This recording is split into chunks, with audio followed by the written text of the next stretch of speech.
कौन ब्रह्मा का पिता है, कौन विष्णु की मां, शंकर का दादा कौन है, हमको दे बता।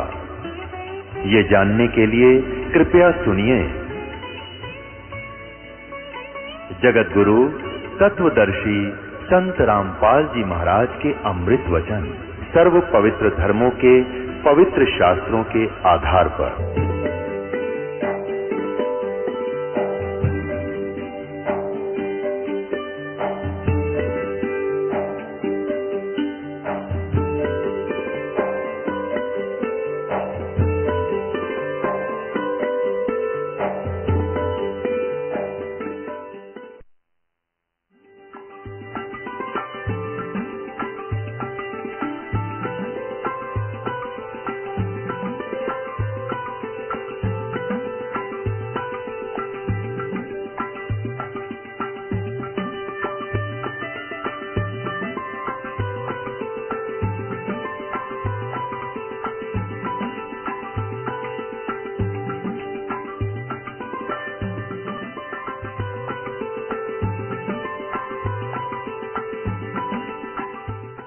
ऐसे ही इन्होंने कवि शब्द का अर्थ कर दिया सर्वज्ञ।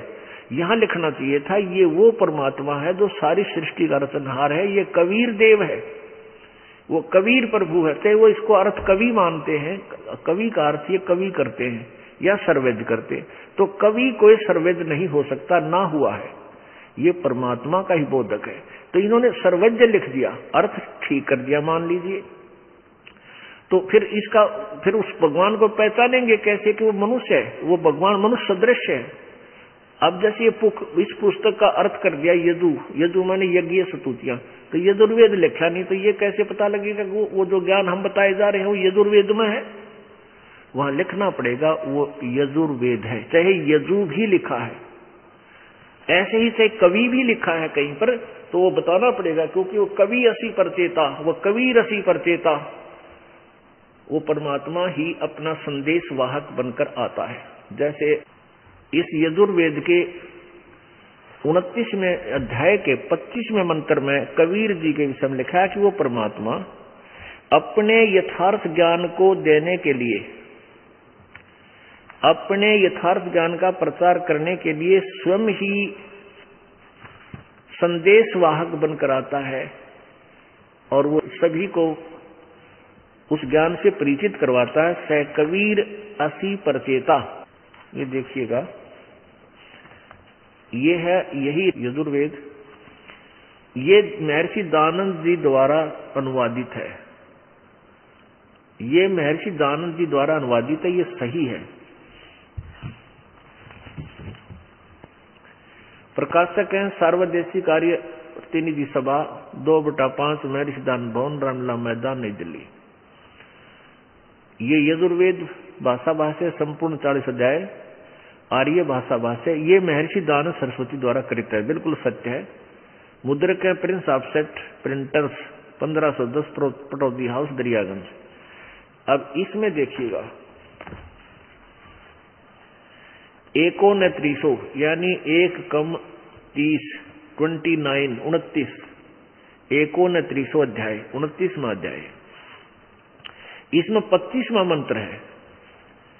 इसमें लिखा है कि ये पूरा विवरण देकर के समीदो अद्य मनुष्यो दुरोणे देवो देवान यज असी जात वेद आच वह मित्र में चिकित्सवान त्वम दूत कबीर असी परचेता। ये कबीर शब्द है, कबीर परचेता माने ज्ञान कराने वाला, अपने चिकित्सवान माने समस्त ज्ञान का, मित्र में है सबका मित्र, वह लेकर आने वाला, इस समस्त ज्ञान को लेकर आने वाला, दूत माने संदेश वाहक, कबीर असी परचेता, वो कबीर परमात्मा है, सबको ज्ञान कराने वाला। और वो कहाँ रहता है? यजुर्वेद अध्याय नंबर 5 के श्लोक नंबर 32 में आपको दिखाते हैं कि वो कबीर जो है वो रितधामा माने सतलोक वाला है। कबीर अंगारी असी, अंगारी माने पापों का शत्रु, पाप नाशक।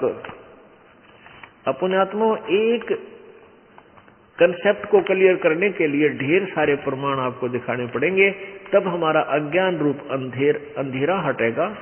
वो गलत पेंट जो आपके ऊपर हो गया है रंग, उसको इतना रेग मार कर साफ करना पड़ेगा ताकि वो नया ओरिजिनल पेंट आपके ऊपर टेक सके। यहाँ आपको बुलाकर सत्संग में आपके ऊपर रेग मार लगाया जाता है ताकि आपका गलत ज्ञान हटे और यथार्थ ज्ञान आपके ऊपर रंग चढ़े।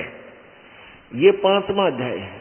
ये है अथ पंचम अध्याय आरंभ। इसका प्रथम मंत्र में लिखा है अग्ने तनुरसी विष्णुवे तवा सोमय से तनुरसी, यानी परमात्मा सहशरीर है और सबके पालन पोषण धारण पोषण करने के लिए उस अमर पुरुष का और अन्य जो है ना शरीर है। अब जैसे आपने अभी सुना था, अपने रूप को सरल करके, अपने रूप को सुगम करके, आसान करके, सरल करके, हल्का तेज पुंज का बनाकर यहाँ आके मिलता है। अब आगे देखो इसी 5वें अध्याय के 32वें श्लोक में यजुर्वेद के ही इसमें स्पष्ट लिखा है कि वो कौन है, वो परमात्मा, वो कबीर है। ये देखो यजुर्वेद, ये 5वां अध्याय है,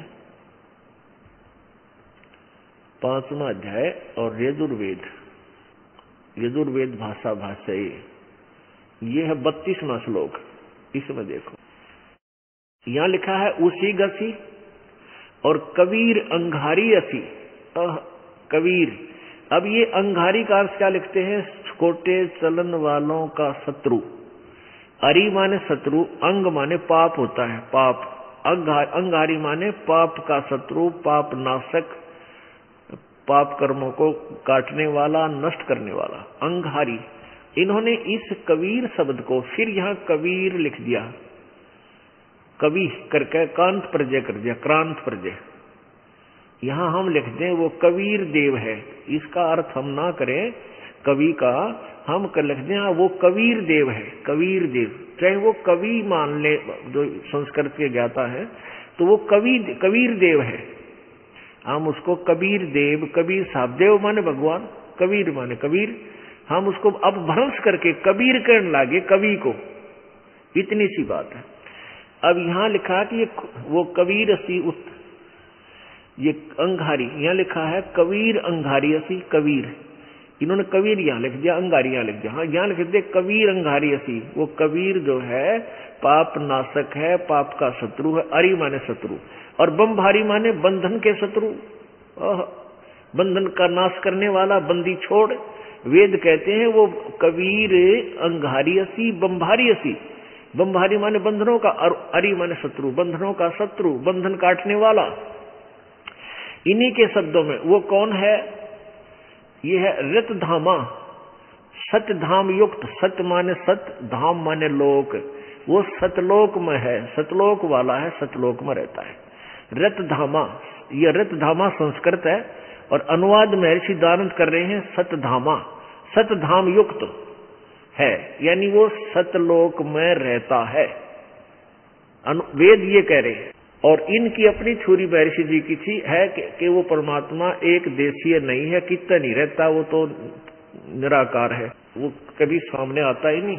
अब इससे क्या कंसेप्ट क्लियर हुआ कि कबीर जो परमात्मा है वो सतलोक में रहता है, शरीर है। अग्ने तनुरसी विष्णुवे तवा सोमय से तनुरसी, उसके वो परमात्मा शरीर है, तेजो में शरीर युक्त है और एक हल्के तेज पुंज का रूप धारण भी करके वो अतिथि रूप में यहाँ आता है। 5वें अध्याय के प्रथम मंत्र में ये कंसेप्ट क्लियर है। अब फिर आते हैं हम ऋग्वेद मंडल नंबर 9। ये ऋग्वेद मंडल नंबर 9 सूक्त नंबर 86, जहां से हम फिर चले थे।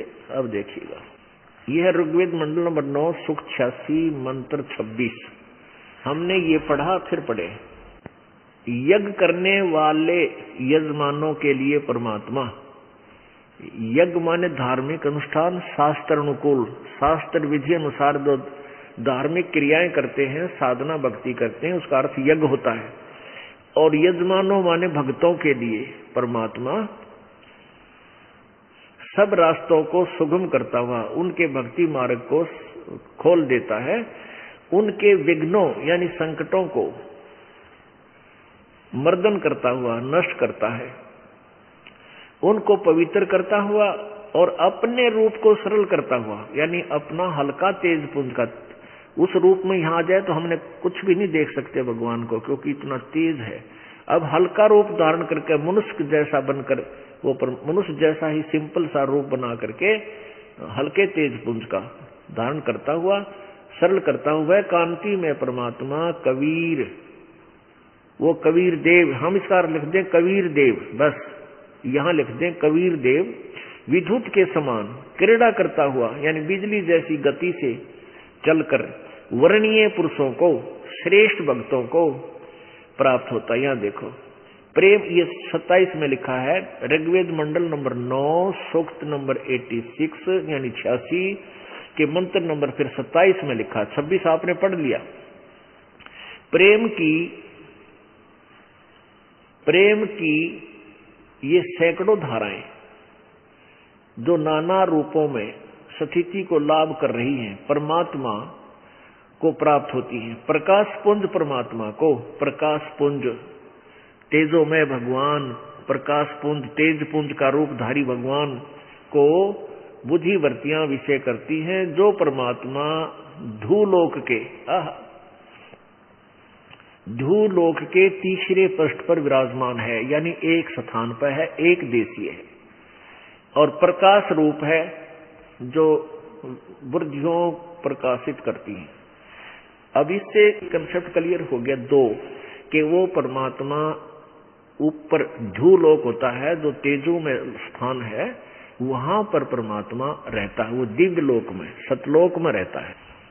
वो परमात्मा एक देशीय है, सतलोक में रहता है, वहां से चलकर आता है और जो सत साधना करते हैं उन पुण्यात्माओं को वो आकर मिलता है। मान लीजिए वो अच्छी आत्माएं हैं और साधना गलत कर रहे हैं तो उनकी साधना ठीक करवाता है। आदरणीय धर्मदास जी तो इतने हिंदू धर्म में जन्म होने के कारण उन भ्रमित गुरुओं के द्वारा 68 तीर्थ करने के लिए चल पड़ा। राम और कृष्ण से ऊपर भगवान विष्णु और शिव से ऊपर किसी इष्ट को नहीं मानता था और अपनी साधना को श्रेष्ठ मानता था, गीता जी और वेदों को श्रेष्ठ मानता था। तो फिर उनको परमात्मा मथुरा में मिले थे आके कबीर जी। इसी प्रकार आज का समागम जो चल रहा है इसमें भी ऐसे ही परमात्मा आकर अपनी श्रेष्ठ आत्मा गरीबदास जी को मिले थे। इस समागम की ये भूमिका बनाई जा रही है कि परमात्मा पूर्ण ब्रह्म, वेदों में भी यही वर्णन है उसका, जो ऐसी लीला करता है वो पूर्ण परमात्मा है, जो वेद भी बता रहे हैं। और वेदों के अतिरिक्त जो प्रत्यक्ष लीला हो चुकी है वो पहले हो चुकी है, वेद तो आज पढ़ रहे हम। और वेदों में पहले ही लिखा था कि वो भगवान आता है पूर्ण ब्रह्म, उसका नाम कबीर देव है और वो अपनी श्रेष्ठ आत्माओं को मिलता है जो साधना कर रही होती हैं, जो भक्ति पर लगी हुई है उन्हीं को मिला है। और जो उल्टे काम करें, शराब पियो नके मिला के, जो साधना कर रहे हैं उन्हीं को फिर बताता है कि साधना तुम्हारी ठीक नहीं बेटा, इसको ऐसा करो, ये साधना। तो उनको आकर मिलता है जो धार्मिक अनुष्ठान पर लगी हुई होती है। वो किस उद्देश्य से मिलता है? ऋग्वेद मंडल नंबर 9 सूक्त नंबर 82 इसका जो है ना स्पष्टीकरण देगा कि वो किस लिए मिलता है। उनको ज्ञान उपदेश देने के उद्देश्य से मिलता है। ये देखिएगा, यही ऋग्वेद मंडल नंबर 9-10 प्रकाशक सर्वदेशीय कार्य प्रतिनिधि सभा महर्षि दयानंद भवन रामलीला मैदान नई दिल्ली। ये वही है महर्षि दयानंद सरस्वती कृत Prince of sets printers 1510 Pataudi house Daryaganj नई दिल्ली से प्रकाशित है। अब देखना, ये है ऋग्वेद मंडल नंबर 9 सूक्त नंबर 82 269 पृष्ठ पे। यहाँ नीचे प्रारंभ होता प्रथम मंत्र 82 का, ये 81वां समाप्त सूक्त समाप्त हुआ, ये 82वां प्रारंभ होता है। एक जो सर्व उत्पादक यानी सबके उत्पत्ति करने वाला प्रभु और प्रकाश रूप तेजो में शरीर वाला है, सद्गुणों की वृष्टि करने वाला, पापों के हरण करने वाला है, वह राजीव, राजीव माने राजा की तरह, मनुष्य की तरह देखने योग्य है, राजा के समान। ये देखिएगा राजा के समान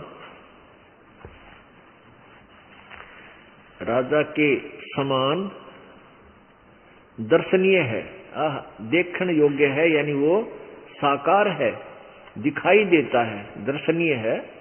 वह पृथ्वी लोक के लोकांतरों के चारों ओर शब्दमान हो रहा है। वह वर्णीय पुरुषों को, वर्णीय माने श्रेष्ठ, आदरणीय भक्तों को, व्यक्तियों को, जो दृढ़ भक्त हैं, जो दृढ़ भक्त है उसको पवित्र करता हुआ प्राप्त होता है। उसको मिलता है कृत्य आत्माओं को। जिस प्रकार विद्युत स्नेह वाले स्थानों को आधार बनाकर प्राप्त होता है। अब देखो, अब जैसे आपने देखा ना नौका आक्रम भाई, काशी का जो पहले काशी होती थी, थाली बेले हुआ करते, काशी के एक धातु है, जो क्या करते काशी पर बिजली गिरा करे, ऊपर से आसमान की बिजली काशी पाकर गिरती है। और भी एक आध कारण बताते, काले सांप पर गिरती है, जेठा कोई व्यक्ति हो ऐसे गिरती है। ऐसी लोक कथाएं हैं। हम इन्हीं को आधार लेकर ज्ञान समझाना चाहते हैं आपको कि वो परमात्मा उन्हीं को आकर मिलता है जो मिलने योग्य होते हैं, उनको अपना, और इतनी तीव्रता से आता है जैसे बिजली आकर पहुंचूंगा क्षण एक में, क्षण इतनी देर में, और जन अपने के काज।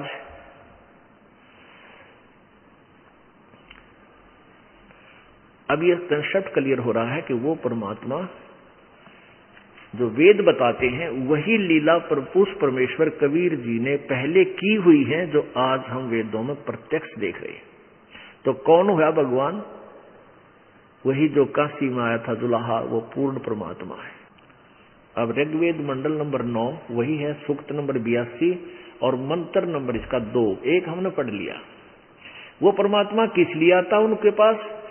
हे परमात्मन, उपदेश करने की इच्छा से आप, उपदेश यानी ज्ञान देने, यथार्थ ज्ञान देने के उद्देश्य से आते हो। इच्छा से आप महापुरुषों को प्राप्त होते हो, महापुरुषों को, अच्छी आत्माओं को प्राप्त होते हो। आप अत्यंत गतिशील पदार्थ की तरह, अत्यंत गतिशील यानी बहुत तेज चलने वाले पदार्थ यानी बिजली के समान हमारे यज्ञों, आध्यात्मिक यज्ञों को प्राप्त होते हैं। ऐसे। अच्छा, आगे देखो तीसरा मंत्र, यही ऋग्वेद मंडल नंबर 9 सूक्त 82 का तीसरा मंत्र है। पवित्र यज्ञों में रक्षा से आप प्राप्त होते हैं और पृथ्वी आदि लोकांतरों में गति करते हुए यानी चल कर वहां से चल कर आते हो। व्यापक आप, व्यापक नहीं है, गति करते हुए आप है माने आप स्वयं गतिशील होकर वहां से चलकर, गतिशील होकर माने वहां से चलकर विराजमान होते हैं। अब और दिखाते हैं आपको ऋग्वेद मंडल नंबर 9 सूक्त नंबर 96 का। इसमें क्या पूछा है? ऋग्वेद मंडल नंबर 9 सूक्त नंबर 96 के श्लोक मंत्र नंबर 16 में ये कहा गया है कि हे सारी सृष्टि के रचनहार परमात्मा, आप अपने वास्तविक नाम का ज्ञान कराएं। आपका नाम कैसे है? क्या, किस नाम से प्रसिद्ध हैं आप? तो इसमें लिखा है कि वो परमात्मा कबीर देव है। वो कबीर वाणी के माध्यम से अपने ज्ञान को लोकोक्तियों के माध्यम से, कविताओं के माध्यम से यानी पद्य भाग में बोलता है, इसलिए प्रसिद्ध कवि की उपाधि प्राप्त कर लेता। लेकिन वो होता है भगवान, वो यथार्थ ज्ञान देने आता है। लोग उसे कवि कहने लग जाते हैं, लेकिन वो परमात्मा होता है, ये पहचान नहीं पाते। वो कहाँ रहता है? वो तीसरे मुक्ति धाम में रहता है, तृतीयम धामम।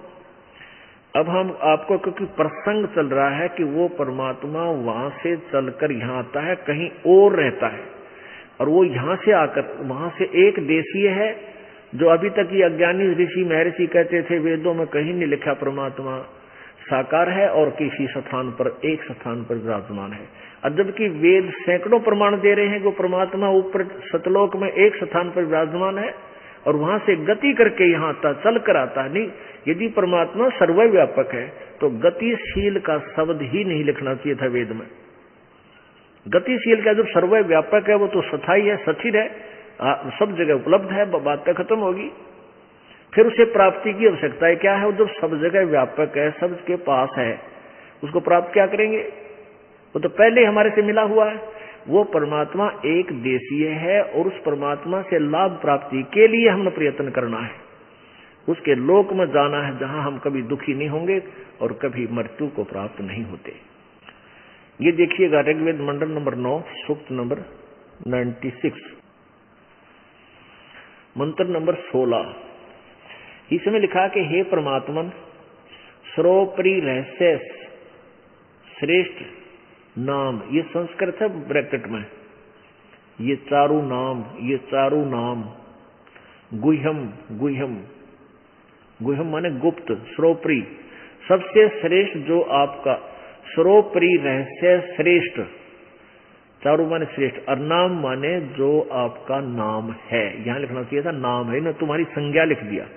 जो तुम्हारा नाम है आप उसका ज्ञान कराएं। इसमें 17वें में लिखा है कि शिशु जगानम, वो परमात्मा शिशु रूप धारण करके आता है और अपने ज्ञान को प्रकट करने के लिए जानबूझकर वो ऐसी लीला करता है।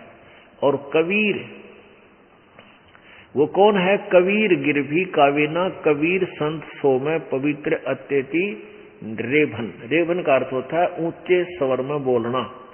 रेभन सन, गरजता हुआ, ये रेभन, ये रेभन माने गरजता हुआ, अर्थात ऊंचे स्वर में आवाज लगाकर ये कबीर, ये कबीर गिरभी। अब देखो थोड़ा समझना, हम इन्हीं के अनुवाद को पकड़ेंगे। गिरभी माने वाणी द्वारा और कबीर, इन्होंने कबीर गिरभी है, इन्होंने कवि का अर्थ लिख दिया कवि लोग, गिरभी माने वाणी द्वारा। हम इसको लिख दें वो परमात्मा कबीर वाणी द्वारा, वो कबीर वाणी द्वारा अपने ज्ञान का उच्चारण करता है। कवि तब से, यानी कवि जैसे पद्य भाग में गा गा के श्लोक दोहे बोलते हैं, ऐसे करता है। और वो होता है परमात्मा ही, और वो ऊंचे स्वर में बोलता है। अत्यति मन अत्यधिक, अत्यधिक होता है इसका अर्थ।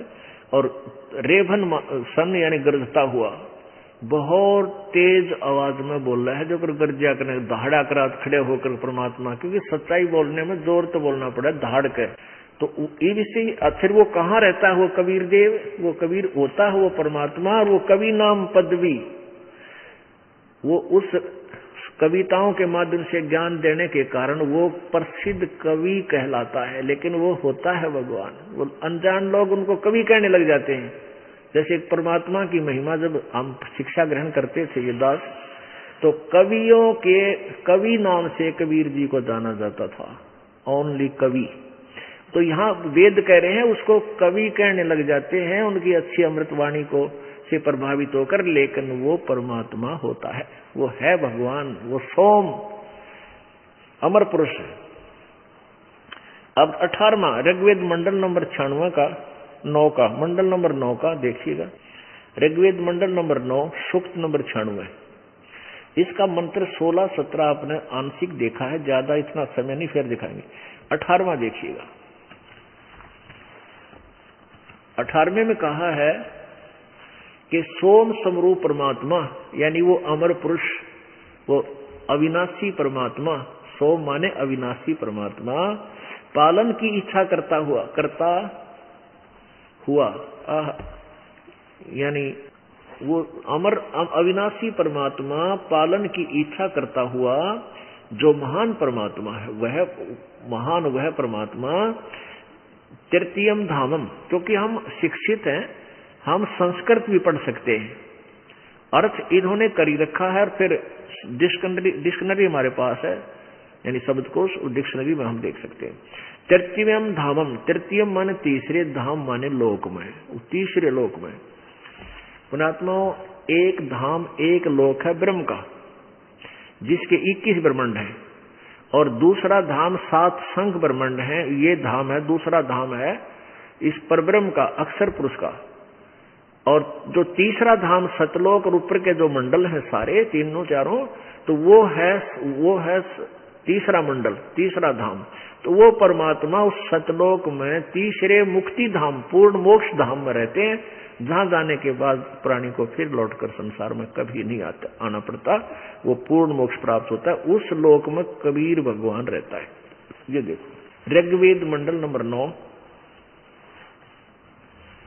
और 96 सूक्त नंबर 96, इसका मंत्र 18 स्पष्ट कर रहा है कि वो अमर पुरुष सोम रूप परमात्मा, सोम माने अमर अविनाशी प्रभु, पालन की इच्छा करता हुआ, यानी तीनों लोकों में प्रवेश करके सबका धारण पोषण करता हुआ जो महान वह परमात्मा, तृतीयम धामम, इन्होंने लिखा है देवयान और पितृयान, इनसे आगे जो तीसरा धाम है।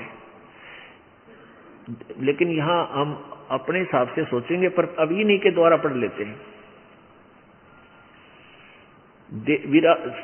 जो तृतीयम धामम देवयान और पितृयान, इन दोनों से पृथक तीसरा जो मुक्ति धाम है उसमें विराजमान है।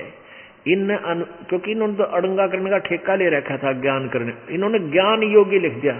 विराजमान जो ज्ञान योगी है उसको प्रकाश करने वाला, कोई बात हुई। अब परमात्मा की महिमा गाई जा रही है, उस भगवान के विषय में बताया जा रहा है। इन्होंने अपनी उस अनाड़ी सोच को बीच में अड़ा दिया, जबकि संस्कृत स्पष्ट कर रही है तृतीयम धामम विराजम, वो तीसरे धाम में विराजमान है। और ऋग्वेद सूक्त नंबर 82 और 86 में स्पष्ट हो गया कि वो परमात्मा वो तीसरे दिव्य लोक में तीसरे स्थान पर विराजमान है। अब ये स्थान पर अलग अलग इसमें भेद दिया गया है।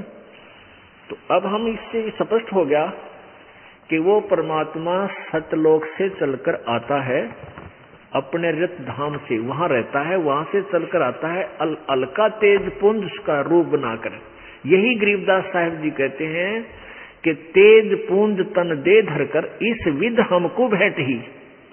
तो तेज पुंज का हल्का अन्य शरीर बनाकर वो परमात्मा इस प्रकार हमें आकर मिलता है और वो रहता है सतलोक में। अब देखिएगा ऋग्वेद मंडल नंबर 9 सूक्त नंबर 20 का मंत्र नंबर 1, ये स्पष्ट करता है कि वो परमात्मा उन महापुरुषों को, अच्छी आत्माओं को मिलता है। किस उद्देश्य से मिलता है? कि उनको ज्ञान करावे। ये देखिएगा ऋग्वेद मंडल नंबर 9 सूक्त नंबर 20 और मंत्र नंबर 1। वह परमात्मा, यहां देखो कबीर देव, ये कबीर देव, देव माने परमात्मा प्रभु और कबीर माने कबीर। हम कबीर वह को वह बोलने लागे, जैसे वेदों को हम वेद बोलते हैं, कर्मवीर को हम कर्मवीर बोलते हैं, धर्मवीर को हम धर्मवीर बोलते हैं। तो ऐसे ये अभ्रंश हो गया। कबीर देव, कबीर साहब, देव माने साहब भगवान अल्लाह, और कबीर माने कबीर। तो यहां लिखा है कि वह कबीर देव, हम यहां लिख देते हैं वह कबीर देव अर्थात कबीर परमात्मा है। इन्होंने लिखा वह मेधावी है, कवि का अर्थ लिख दिया मेधावी। और कवि क्या के मेधावी होते हैं बता? ये परमात्मा का ही कारण है। वो कबीर देव है जो सबका रक्षक है और विद्वानों की तृप्ति के लिए ज्ञान देता है। विद्वानों की तृप्ति के लिए ज्ञान देता है। नहीं जो परमात्मा को ढूंढ रहे हैं उनको आगे यथार्थ ज्ञान देता है, धर्मदास जी को मिले, गरीबदास जी को मिले। सहनशील है और संपूर्ण दुष्टों को संग्राम में तिरस्कृत करता है। यानी संग्राम इनका तो यही है परमात्मा का, ज्ञान वाले युद्ध में, इस ज्ञान के संग्राम में क्या बताया है परमात्मा ने? और ज्ञान सब ज्ञानड़ी, कबीर ज्ञान सो ज्ञाने, जैसे गोला तोब कहा करता चले मैदान। अब परमात्मा का जो युद्ध है इस अज्ञान के साथ है। इस अज्ञान रूपी संग्राम में सभी ये दुष्ट टाइप के लोग, अज्ञानी महंत संत बने फिरे थे, जो नकली महर्षि बने हुए थे, इन सबको पराजित कर देगा वो परमात्मा अपने ज्ञान रूपी गोले से। अब ये अभी तक भूमिका बनी है कि वो परमात्मा अपनी प्यारी आत्माओं को यथार्थ ज्ञान प्रदान करने के लिए सतलोक से चलकर आता है, उनको यथार्थ ज्ञान और अपनी यथार्थ महिमा, यथार्थ स्थिति से परिचित करवाता है।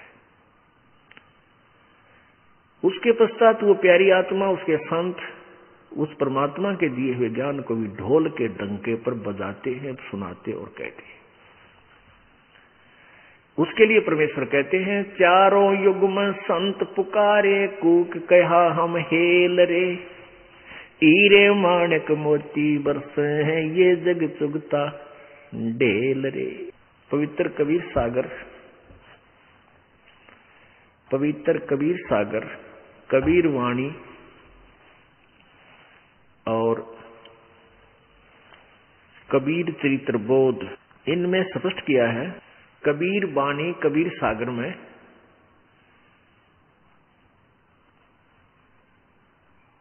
प्रश्न नंबर 136-37 पर 12 पंथों का विवरण दिया है।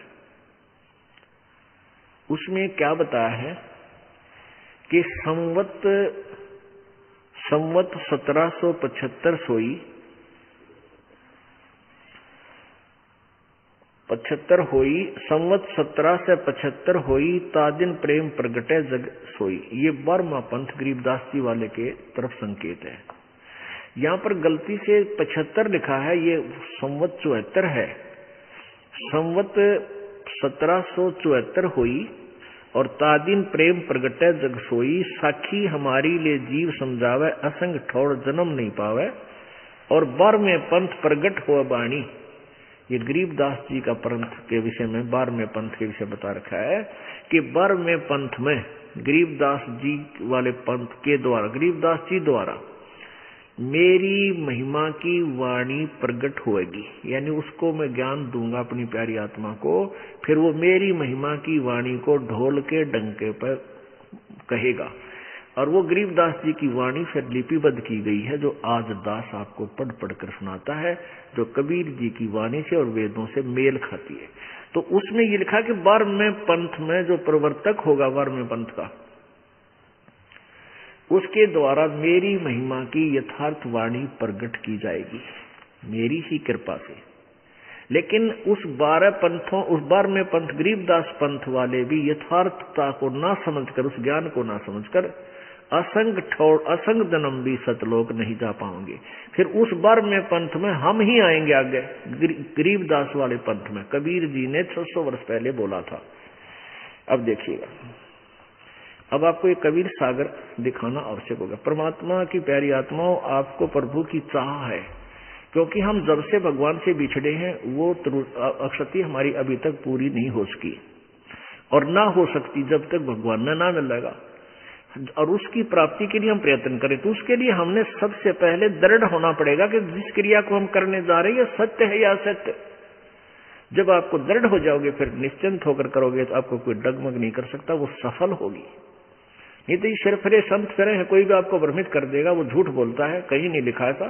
गरीबदास आपको प्रत्यक्ष कर देगा, आप किसी देवता की भी नहीं मानोगे कि संत रामपाल झूठ बोलता है, क्योंकि आप आंखों देखोगे, पढ़ोगे, सब शिक्षित है। इसी का लाभ परमात्मा ने उठाया है कि इस बीतली पीढ़ी में सब शिक्षित होंगे, हम अपने पहचान करवा दें। ये देखिएगा पवित्र कबीर सागर, ये है पवित्र कबीर सागर। ये खेमराज श्री कृष्ण दास प्रकाशन मुंबई से प्रकाशित है। ये है कबीर सागर, संपूर्ण 11 भाग, खेमराज श्री कृष्ण दास प्रकाशन मुंबई से प्रकाशित है। और इसके संशोधक कौन है? सर्वाधिकार सुरक्षित है, प्रकाशक द्वारा सुरक्षित है। मुद्रक एवं प्रकाशक खेमराज श्री कृष्ण दास, अध्यक्ष श्री वेंकटेश्वर प्रेस, खेमराज श्री कृष्ण दास मार्ग बंबई से। इसके कबीर पंथी ये सारे इसमें लिखा। प्रथम अध्याय है ज्ञान सागर, प्रथम खंड। कबीर पंथी भारत पथिक स्वामी युगलानंद विहारी द्वारा परिष्कृत, यानी इसमें संशोधन किया गया इसके द्वारा, और ये यहाँ से प्रकट छुपा है। तो इसके कबीर वाणी बोध सागर, इसके 136-37 पृष्ठ पे आपको दिखाते हैं। ये देखिएगा, ये 136 पृष्ठ है, 136 पृष्ठ कबीर वाणी, और यहाँ ये है बोध सागर। यहाँ लिख, द्वादश पंथ चलो सो भेद, ये कबीर जी की वाणी है। द्वादश पंथ चलो सो भेद, द्वादश पंथ काल फुरमाना, इन 12 के 12 पंथों में काल का ज्ञान प्रचारित है, काल वाली साधना ही चल रही है। द्वादश पंथ काल फुरमाना, भूले जीव न जाए ठिकाना, ताते आगम कह हम भाखा, वंश हमारा चूड़ामणि शाखा, चूड़ामणि। अब इन्होंने और क्या त्रुटि की है कि कबीर वाणी, कबीर चरित्र बोध सन पृष्ठ नंबर 1870 पर इन 12 पंथों में नारायण दास लिख दिया, नारायण दास लिख दिया प्रथम प्रवर्तक, 12 पंथों का में से प्रथम पंथ का नहीं। यहां देखो, ये है बोध सागर और ये है कबीर चरित्र बोध। इसके पृष्ठ नंबर 1870 पर 1870 यहां क्या लिखा है, यहां लोग तो चारों गुरु और 42 वंश का लेखा लग चुका, और इनके अतिरिक्त कबीर साहब के 12 पंथ और भी कबीर पंथी ही कहलाते हैं। कबीर साहब के पंथों का वृत्तांत, नंबर 1 नारायण दास का पंथ, दूसरा है यागव दास जी का पंथ, यागव दास, और तीसरा सूरत गोपाल, चौथा मूल निरंजन का पंथ, पांचवा टकसारी पंथ, छठा भगवान दास जी का पंथ, और सातवां सतनामी पंथ, और आठवां कमाली पंथ। कमाली नहीं है ये, कमालिये यानी कमाल का पंथ। वो कभी परमात्मा से द्रोही हो गया था कमाल, जो मुर्दा जीवित किया था। राम कबीर पंथ, प्रेम धाम की वाणी पंथ, और जीवा पंथ, और 12वां है ये गरीबदास पंथ। ये तो कबीर साहब के 12 पंथ हैं, ये 12वां पंथ गरीबदास पंथ है। और इसमें प्रथम इन्होंने नारायण दास लिख दिया, जबकि यहां परमात्मा की अपनी वाणी क्या बता रही है, प्रथम पंथ चूड़ामणि है।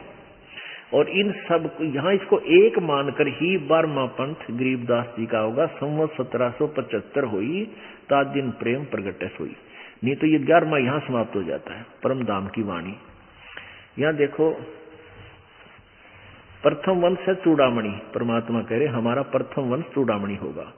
और दूसरा, यहां इन्होंने प्रथम लिख दिया गलती से, यहां लिखना चाहिए दूसरा, जग में जागो बरमावे। यहां देखो, यहां दूसरा यागो दास का दूसरा पंथ है, कबीर साहब के पंथों का वृत्तांत।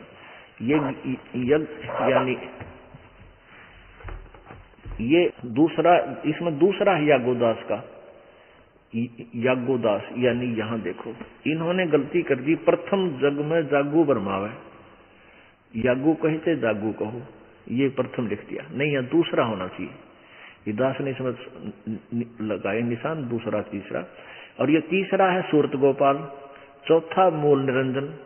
ये वही पंथ जो उधर आपने पढ़े हैं। कहने का भाव ये है दास का कि अब हम यहां देखें कबीर वाणी और पृष्ठ 136 पे बोध सागर में। अब नीचे आ जाए, 12वें पंथ पाएंगे, 12वां पंथ। ये 12वां पंथ यहां से शुरू होता है, यानी गरीबदास वाला पंथ। संवत 1775 हुई, ये 74 होना चाहिए, यहाँ पर 75 का लिखा, 75 हुई, तादिन प्रेम प्रगटे जग सोई, आज्ञा रहे ब्रह्म बोध लावे, कोली चमार सबके घर खावे। गरीबदास जी ने आकर के ये छुआछात का बहुत अंत किया था। साखी हमारा ले जीव समझावे, असंग जन्म ये ठोड़ नहीं पावे। यानी उसी पंथ के जो गरीबदास जी के द्वारा लिखी वाणी के पढ़ने वाले गरीबदास जी पंथ वाले भी असंग जन्म ठोड़ नहीं पावे। 12वें पंथ प्रगट हुआ वाणी, इस 12वें पंथ में मेरी महिमा के विषय में जानकारी देगा वो 12वें पंथ का प्रवर्तन गरीबदास जी। और शब्द हमारा की निर्णय ठानी, अस्थिर घर का मरम न पावे, 12 पंथ हमी को जावे। अपने आत्माओं दास नहीं कह रहा, ये अपना सदग्रंथ बता रहा है कि 12वें पंथ हम ही चलावे। उस 12वां पंथ प्रगट हुआ वाणी और शब्द हमारे की निर्णय ठानी। मेरे ही ज्ञान पर विचार विमर्श करते रहेंगे, लेकिन उनको उसका यथार्थ ज्ञान नहीं मिलेगा, भेद नहीं मिलेगा। तो इसलिए वो अस्थिर यानी सतलोक धाम, सतलोक में नहीं जा सकेंगे। अस्थिर घर का मरम न पावे, ये 12 पंथ हम ही को जावे। फिर क्या लिखा, 12वें पंथ हम ही चलावे, गरीबदास वाले पंथ में हम ही चल कर आएंगे और सब पंथ मेट एक ही पंथ चलावे। गरीबदास धर्मदास जी को कह रहे हैं परमात्मा, इसलिए धर्मदास तब लग बोधो तुम कुरी तुम्हारा, फिर तुम बोधो राज दरबारा।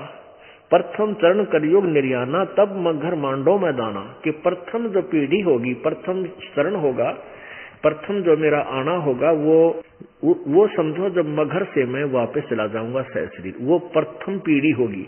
और 3 पीढ़ी बताई है, अब बिचली पीढ़ी अब शुरू होगी और लास्ट की पीढ़ी कृतघ्नी हो जाएंगे कलयुग के लोग, वो भक्ति करने योग्य नहीं रहेंगे। अब ये बीच की करीम है, अब ये ऐसा समय है, अब इतनी बुराई समाज में घर कर चुकी है, फिर भी भक्ति जीवित है।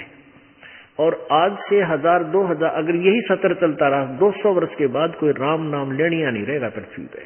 क्योंकि जो जिस उद्देश्य से हम भगवान की चाह कर रहे हैं, उनसे हमें लाभ मिल नहीं रहा, क्योंकि हमारी वे ऑफ वर्शिप रॉन्ग है, हमारी पूजा की विधि गलत है, इसलिए भगवान से राहत नहीं मिल पा रही। हम नास्तिक होते जा रहे हैं, लूट रहे हैं, खसोट रहे हैं, दूसरे तरीके से सेठ बनना चाहते हैं। और डॉक्टरों पर वैद्य हॉस्पिटल बना दिए, फिर भी बिरानमाटी हो रही है। यदि हम भक्ति ठीक से करें तो परमात्मा हमें अस्वस्थ ही नहीं होने देगा।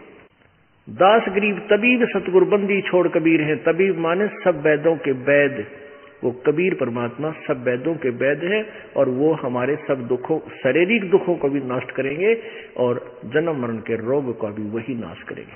इसलिए धर्मदास जी से कह रहे हैं कि प्रथम चरण तो वो होगा, ये देखिएगा, ये कबीर वाणी बहुत सागर चल रहा है, पृष्ठ 136 पढ़ रहे हैं। प्रथम चरण कलयुग निर्याना, कलयुग का प्रथम चरण होगा, तब मगर मांडो मैदाना, तब मगन में मैं लीला करूंगा, वो मेरा प्रथम चरण समझ लेना। अब ये दूसरा चरण चल रहा है जो वर्तमान में, धर्मदास मोरी लाख दोहाई, मूल शब्द बार जी न जाई, बाहर न जाई। पवित्र ज्ञान तुम जग में भाखो, मेरी महिमा करते रहो, लेकिन मूल ज्ञान तुम गुप्त ही राखो, गोई राखो। सही ज्ञान, वास्तविक ज्ञान मत बताना। मूल ज्ञान जो बाहर पढ़ी, ये बिचली पीढ़ी वंश हंस नहीं तरही। अगर ये यथार्थ ज्ञान आज से पहले इस वर्तमान की जो वर्तमान में पीढ़ी चल रही है, अपनी कलयुग की जो वर्तमान में पीढ़ी चल रही है, इससे पहले यदि ये यथार्थ ज्ञान जो दास बता रहा परमात्मा का दिया हुआ, कबीर जी का दिया हुआ, यदि इन नकली कबीर पंथियों के हाथ में होता तो आज ये दास क्या पहचान बताता भगवान की। और इनके पास वो मंत्र होता नहीं जो वास्तविक मंत्र है, तो फिर उनसे उस ज्ञान भी यदि वही होता तो भी लाभ नहीं होता। ऐसे ही ये नकली जो गीता और वेदों के महर्षि बने फिरते हैं, इनको भी ये ज्ञान यही ज्ञान हो जाता तो ये भी उस भक्ति मार्ग को भ्रष्ट कर जाते और आज हम भिन्नता नहीं बता सकते। तो परमात्मा ने कहा कि धर्मदास तो लाख दोहाई, ये मूल ज्ञान यथार्थ ज्ञान की दरबार मत जाई। मूल ज्ञान बाहर जो पढ़ी तो या बिचली पीढ़ी हंस नहीं तरही, ये पार नहीं हो पाएंगे। और मूल ज्ञान को जब तक छुपाई, मूल ज्ञान तब तक छुपाई जब लग 12 पंथ ना मिट जाई। अब देख, धर्मदास मोरी लाख दोहाई, मूल शब्द, मूल ज्ञान, मूल शब्द माने मूल मंत्र भी होता है, और फिर दूसरा मूल ज्ञान यानी तत्व ज्ञान गोई तुम राखो, पवित्र ज्ञान तुम जग में भाको। मेरी महिमा का जो औपचारिक सा ज्ञान है उसको अवश्य कहो, लेकिन मूल ज्ञान मत बताना। मूल ज्ञान बाहर जो पढ़ी, ये बिचली पीढ़ी हंस नहीं तरही। 33 अरब ज्ञान हम भाखा और मूल ज्ञान गुप्त ही रखा। परमात्मा कहते हैं मैंने 33 अरब ज्ञान बोल दिया, वाणी बोली है, लेकिन मूल ज्ञान को अभी तक मैंने गुप्त ही रखा है।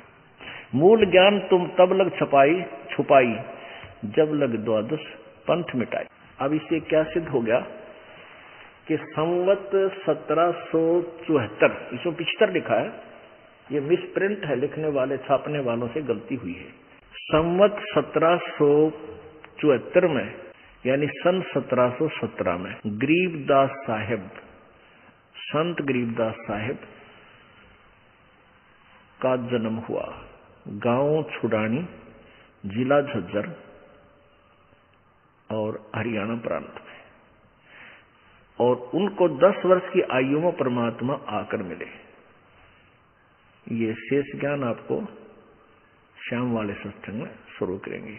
अब 2 घंटे में पुण्यात्माओं यह भूमिका बनी है जो दास इस सत्संग के विषय में इस 5 दिन के समागम में आपको के बताना चाहूं। ये अभी तक हमारा ये भूमिका बनी है और शेष शाम को आपको सत्संग सुनाएंगे। बोलो सतगुरुदेव। परम पिता परमात्मा, सारी सृष्टि के रचनहार, कुल मालिक कबीर देव, कबीर साहिब अपनी प्यारी आत्माओं को सत्यलोक की जानकारी देने के लिए अपने सत्यलोक से चलकर इस काल के लोक में आते हैं। जैसा कि आपने आज सुबह के सत्संग में पवित्र वेदों में प्रत्यक्ष देखा और पढ़ा प्रोजेक्टर के माध्यम से, जिसमें पवित्र वेद ये स्पष्ट कर रहे हैं कि वो कबीर देव, कबीर साहब, देव का अर्थ होता है भगवान, साहब परमेश्वर। वो कबीर देव अपने यथार्थ ज्ञान को, अपनी यथार्थ महिमा को स्वयं ही प्रकट करने के लिए यहाँ इस धरातल पर आते हैं, काल के लोक में आते हैं।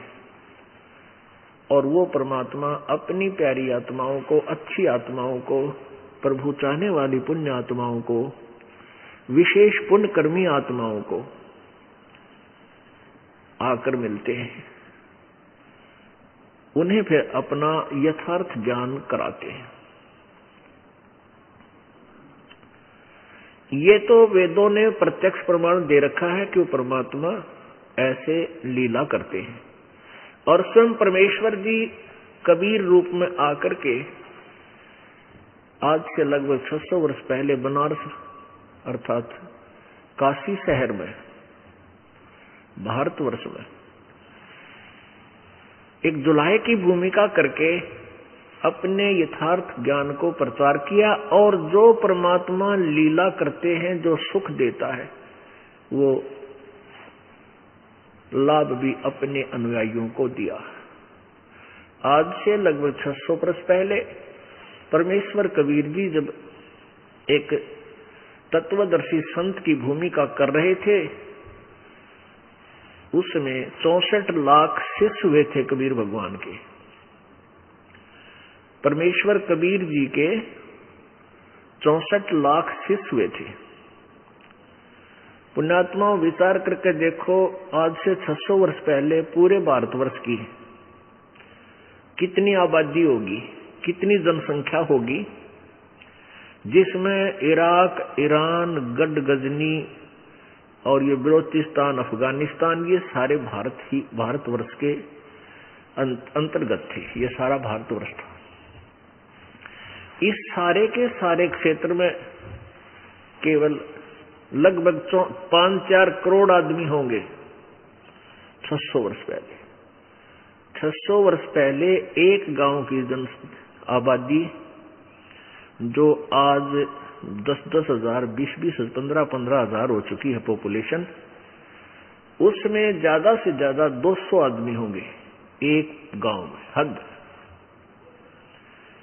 उसकी तुलना में 64 लाख से सो जाना, 4 करोड़ आबादी में 64 लाख से सो जाना, और जबकि कोई मीडिया का माध्यम नहीं था जैसे आजकल, तो ये सैटेलाइट पर रेडियो टेलीविजन के माध्यम से एक वक्ता करोड़ों अरबों जगह करोड़ों जगह उसका प्रचार हो सकता है एक टेलीविजन के माध्यम से,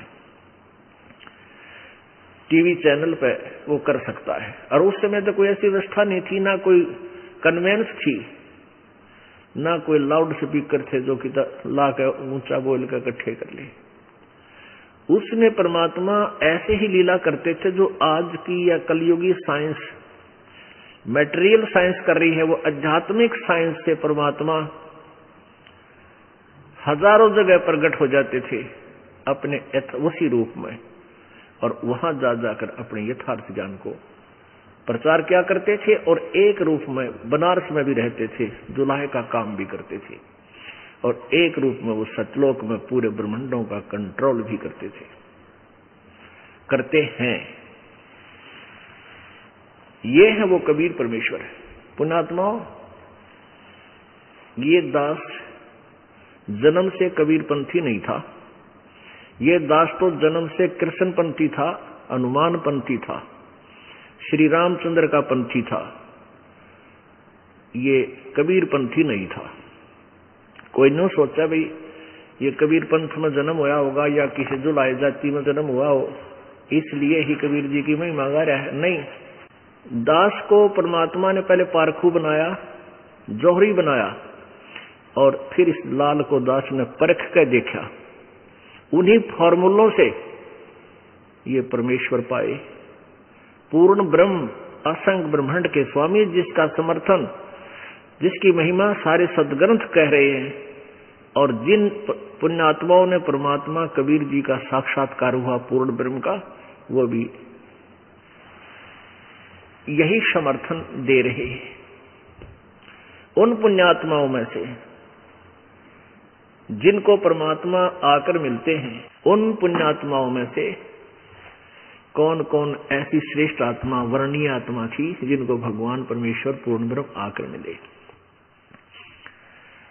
एक आदरणीय धर्मदास साहिब जी बांदोगढ़ वाले, आदरणीय मलुकदास साहिब जी, आदरणीय दादू साहिब जी, आदरणीय नानक साहिब जी, जिनसे सिख धर्म, जो सिख धर्म के प्रवर्तक माने जाते हैं, आदरणीय गरीबदास साहिब जी छुडानी वाले, हरियाणा प्रांत में, जिला झज्जर, छुडानी गांव में, और आदरणीय घीसा दास साहिब जी, गांव खेखड़ा, मेरठ जिला में, और आदरणीय स्वामी महर्षि रामानंद जी, बनारस में। इनको परमात्मा का साक्षात्कार हुआ। उन्होंने फिर परमात्मा की प्राप्ति के उपरांत जो ज्ञान और वाणी बोली, जो एफिडेविट दिया, जो गवाही दी, वो वही है जो वेदों और गीता में प्रमाणित है। आज का तो, अब ये जो सत्संग आज प्रारंभ हुआ है, ये 5 दिवसीय संत समागम, इसका उद्देश्य है कि आप जी से परिचित कराएं, आप जी को परिचित कराएं उस परम पिता से जो परमात्मा इस फाल्गुन मास की द्वादशी, फाल्गुन सुदी यानी फागण उतरते की द्वास, हरियाणवी भाषा में द्वादशी को दिन में 10 बजे के आसपास गांव छुडानी के जंगल में, खेतों में, गांव कबलाना की सीमा लगती है छुडानी गांव के साथ में। गांव छुडानी से कबलाना को सीधा कच्चा रास्ता जाता था, अब वहां सड़क बन चुकी है। उस सीमा के ऊपर वहां खेतों में, जंगल में परमेश्वर कबीर जी जिंदा महात्मा रूप बनाकर संत गरीबदास जी महाराज जो 10 वर्षीय बालक थे उनको आकर मिले। आज दिन के सत्संग में आपने देखा परमात्मा कबीर सागर में अपनी वाणी बताते हैं कि बर में पंथ में जो गरीबदास पंथ है, सन 1774 में उस गरीबदास जी का जन्म होगा और तब वो संत, वो भक्त, वो संत उसके द्वारा मेरी महिमा की वाणी प्रकट होगी। अब पुण्यात्माओं, कबीर सागर के अंदर इन कबीर पंथियों ने जो नकली महंत संत बने हुए थे, उन्होंने बहुत मिलावट कर दी, कुछ एक काट पीट कभी कर दिया उसमें, लेकिन फिर भी सच्चाई छुप नहीं सकी। कारण क्या था कि जिसने भी जैसा ज्ञान अपने अनुयायियों को दिया कबीर पंथी संत महंत ने, और कबीर सागर में फिर उसने पढ़ा, क्योंकि जनता उस समय भी अशिक्षित थी, आज से 50 साल पहले तक अशिक्षित था, भारत का नागरिक शिक्षित नहीं था 60 वर्ष पहले। और कबीर पंथ उसी समय से कबीर जी के जाने के तुरंत बाद ही बहुत से प्रचारक बन गए थे। तो उन्होंने जब कबीर सागर को पढ़ा तो उसमें बहुत कुछ उनके ज्ञान की विपरीत पाया, उन्होंने कुछ थोड़ा बहुत उसमें फेर बदल कर दिया। इसका प्रमाण कबीर सागर के अंदर ही जो संशोधन करता है, युगलानंद बिहारी जी खुद लिखते हैं कि मेरे पास अनुराग सागर एक पार्ट है कबीर सागर के अंदर, अनुराग सागर अध्याय है, कि उसके मेरे पास 6-7 प्रतियां हैं जिनमें बहुत कुछ आपस में मेल नहीं खा रहा। एक बहुत पुरातन है, उसमें से मैं कुछ सबको मिलाकर के सेट कर रहा हूं, उसका वो कबीर सागर में। तो परमेश्वर को पता था कि नकली लोग इसमें भी गड़बड़ कर देंगे मेरी वाणी में थोड़ी बहुत, इसलिए कबीर परमेश्वर जी ने आकर के अपनी प्यारी आत्मा गरीबदास जी को चेताया, उनके हृदय में यह ज्ञान फीड कर दिया, जैसे आजकल मोबाइल से मोबाइल दूसरे मोबाइल में, और बहुत बड़ी स्टोरी कहानी फिल्म जो की तो दूसरे में फैक्स हो जाती है और उसमें भी रह जाती है। ऐसे परमेश्वर कबीर जी ने गरीबदास जी के अंतःकरण रूपी कंप्यूटर में अपना तत्व ज्ञान भर दिया, और उन्होंने फिर कबीर परमेश्वर की आंखों देखी। क्योंकि अब आपको मैं कथा सुनाऊंगा जिससे एक तो ये सिद्ध होगा कौन तथा कैसा है कुल का मालिक।